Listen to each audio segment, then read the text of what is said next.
Ассаламу алейкум достор. Жалпы эле биздин так маалымат каналыбыздын көрүүчүлөрү, жаңадан гана бизге катталып жаткан көрүүчүлөр, амансыздарбы? Бул чыгарылышта мен сиздерге адаттагыдай Ноокат шаарындагы валюта курс бааларын тааныштырамын. Каналга катталып, мына ушундай лайкты басып коюңуздар, аябай достор. Биринчилерден болуп биздин каналдан буйруса валюта курс бааларын көрүп турасыздар. Бүгүн 2024-жылдын 5-май күнү, апта күнгө жекшемби. Капитал банктагы валюта курс баалары доллар 88.60, евро 94.60, рубль болсо 0.945 дейм.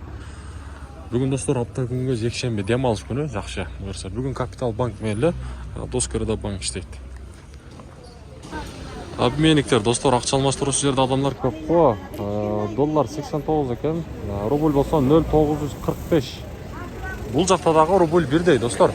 Мен ар дайым айтам да, Аламкор каналыбызда да көрүп жүргөн көрүүчүлөр болуш керек, айтып жүргөнмүн.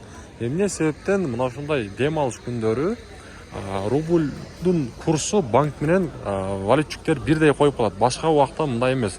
Сөзсүз түрдө оюңуздарды айтыңыздарчы. Доскөрөдө банк сатып алуу доллар 88.80, евро 95.10, рубль болсо бул жакта да 0.945 дейм. Эми кечээ күнү мен байкашым боюнча дагы эле курс мына ушундай болгон. Буюрса жаңырган аптадан рубль көтөрүлүп калат деген ойдобуз. Биз менен бирге болуп туруңуздар достор.